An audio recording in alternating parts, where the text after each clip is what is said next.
back again with another video. And today I just want to talk about vibes and energies and all of that good stuff. So we're gonna jump right into it.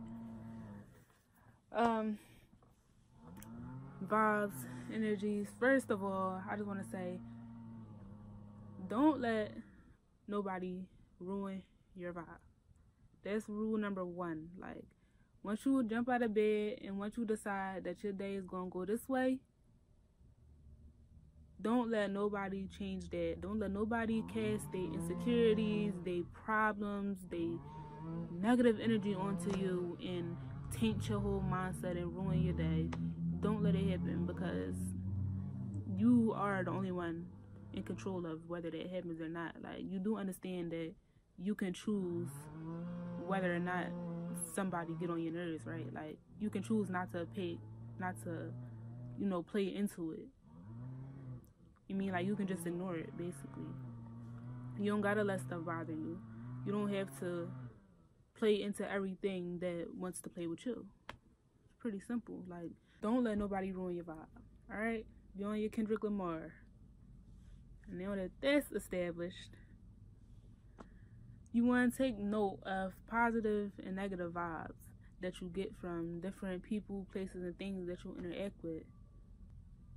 Like, people don't get how important it is, but if you walk into a place, like, for example, I was working at Drexel doing my co-op, and it's like, I was working at the IT department, and it was a great experience, don't get me wrong, but the vibe that I got from, like, I guess you call it my desk area or whatever, like, my desk was in the basement, and it's like, nope, like, it was no windows down there, it was cold, it was quiet, like, it was a little dark, like, it just was a bad vibe for me. So I will always take my work upstairs to the room where there was windows and all that good stuff. It's truly hard to function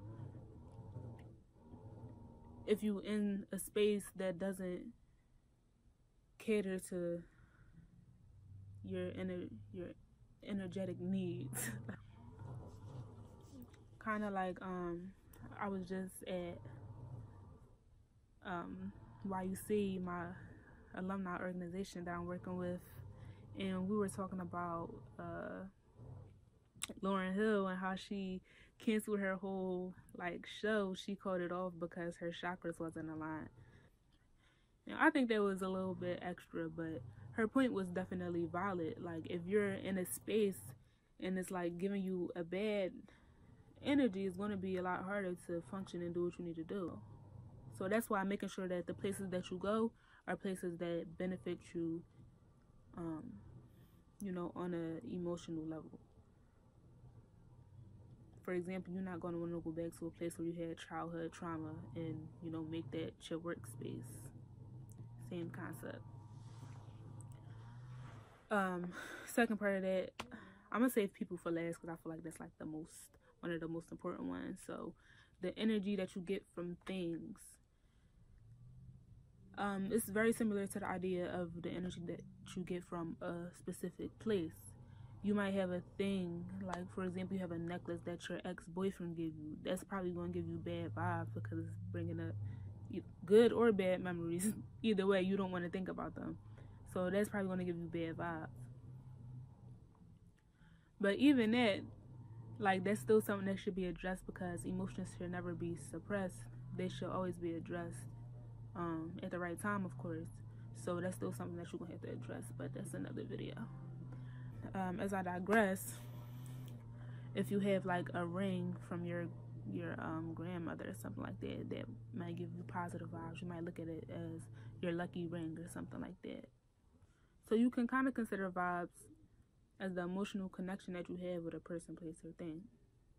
That's a very simplified way to explain it. It's like a lot deeper than that, but just for the sake of the video, it's very important to have things around you that give you positive vibes, because you don't want to be surrounded by things that are making you feel down, because again, that's going to make you less productive. And lastly, but not least at all, probably one of the most important things that you want to focus on and make sure are suiting your interests are the people that you surround yourself with. I can't stress it enough. Like, if the people that you're around give you negative vibes, why are you really around them? It's like, if they're not adding anything, even something can make you feel bad or make you upset, but you can still get a positive vibe from it. For example, if I'm having a conversation like with my parents or something, like somebody who I know the intention is good, but they giving me constructive criticism or something like that, they say something that might hurt my feelings at the moment, but I know the intentions is good, I will never have a negative vibe from that because I know they're acting out of love. So it's not even just like, it's deeper than the surface when you're talking about vibes. It's more about the person's intentions, and they can be confused a lot of times, because when you, for example, if I tell my friend like, oh, you drinking too much, they might get insulted and think that, you know, take it as a negative vibe, but whole time it's out of love. So it's all about how you interpret things. But with that being said, be very mindful of the people that you keep around you and their intentions and their vibes, and just know that everybody's not going to have your best interest at heart. Like, that's just the fact. So with that being said, you want to protect your energy as much as you can, and you do that by making sure you got a group of solid people around you. And if you don't got not one solid good ass person in your circle, be by yourself. That's the only option. That's it. Be by yourself. Get to know yourself, get to learn yourself, get to love yourself, and trust me, those people will start to come. The people that deserve to be in your life will definitely start to fall in. Being put here, we are basically in control of one thing, that being ourselves. So I would never give that control up. Like, you should never give up power over yourself. And since you have power over yourself, you have the power to govern who comes in and out of your life. You have the power to govern what comes in and out of your life. You have the power to govern the places that you go, the people that you meet, etc., etc. You're in charge of your life ultimately. So anything that needs to be changed is up to you to change it. So I just want to wrap up and give y'all a few takeaways. So some things that you should take away from this video are: 1, you can only control yourself, and you should never give that control up. 2, the people, places, and things that you associate yourself with are extremely important. Make sure that they benefit you. And the third thing that I want everybody to take away from this video is that if you are not currently, consciously analyzing your environment, you're doing it wrong.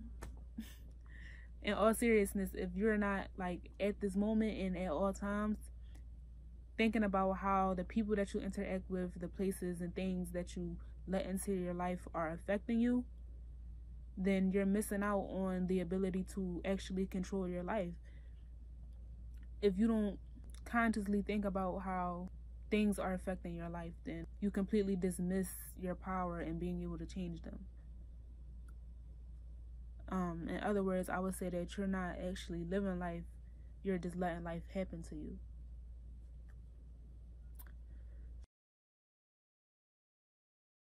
So I think I'm gonna end off on that note.